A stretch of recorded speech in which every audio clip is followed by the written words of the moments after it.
ભણવાનું. બરોબર? હું તમને ચિત્ર બતાવું, તમારે કહેવાનું કે કયો તહેવાર છે. બરોબર?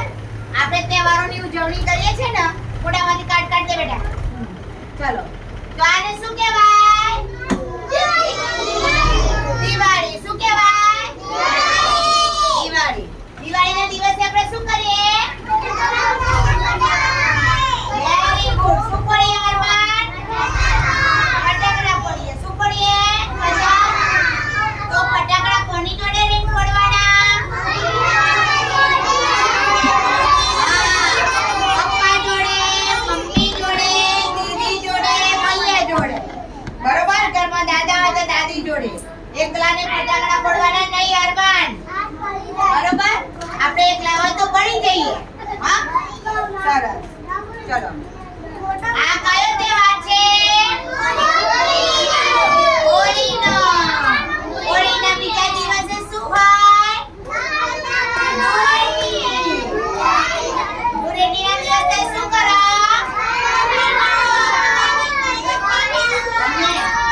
શું કરો? કલરથી રમવાની. સરસ. એમની કલરથી રમવાની. કલર કોરો કલર બદલ લગાવવાનો. કોઈના ના જાય મૂકતા રમવાનું. ધ્રુવા, વેદાંશ આ બાજુ જુઓ. બરોબર? એકબીજાને કલર લગાવવાના પણ શાંતિથી લગાવવાના. ચલો. આ કયો તહેવાર કહેવાય? તો કયો તહેવાર કહેવાય? નવરાત્રી. કયો તહેવાર કહેવાય? નવરાત્રી. નવરાત્રીમાં આપણે શું કરીએ? Very good. ગરબા રમીએ ને આપણે. દાંડિયા લઈને ગરબા રમીએ. રાત્રે સરસ ગરબા રમીએ. પછી દશેરાના દિવસે આપણે રાવણનું દહન કરીએ, જલેબી ફાફડા ખાઈએ. બરોબર? એટલે આ કયો તહેવાર કહેવાય? નવરાત્રીનો. ચલો. આ કયો તહેવાર કહેવાય? ઉત્તરાયણનો. કયો તહેવાર કહેવાય?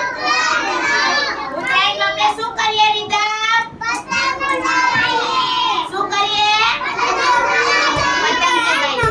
પતંગ ક્યારે ચગાવવાનો? નીચે. હા. મમ્મી જોડે, પપ્પા જોડે, ભૈયા જોડે. બરોબર? અને ક્યારે પતંગ ચગાવવાનો? નીચે. ક્યારે પતંગ ચગાવવાનો? નીચે. ધાબા પર ચડવાનો નહીં. અને પતંગ લૂંટવા માટે પણ રોડ ઉપર દોડવાનું નહીં. રોડ ઉપર દોડીએ આપણે પતંગ લેવા માટે તો કોઈ સાધન આવે, વાહન આવે તો આપણે પીલાઈ જઈએ ને. એટલે દોડવાનો નહીં. ચલો. આ કોનો તહેવાર છે? મુસલમાનનો. કોનો તહેવાર? મુસલમાન લોકો ઈદ ઉજવું. શું ઉજવું? ઈદ. એ લોકો ઈદનો તહેવાર ઉજવે. એ દિવસે એ લોકો ચાંદ દેખે આકાશમાં. બરોબર? અને એકબીજામાં આપણે જેમ બેસતા વર્ષના દિવસે દિવાળીમાં એકબીજાને ગળે મળીએ છે ને, એ લોકો ઈદના દિવસે ગળે મળીને આપણે ઈદ મુબારક કરે. બરોબર? આપણે સાલ મુબારક કહીએ, એ લોકો ઈદ મુબારક કહે. તો આ બધા શું હતા? તહેવારો. તો બધાના તહેવારોની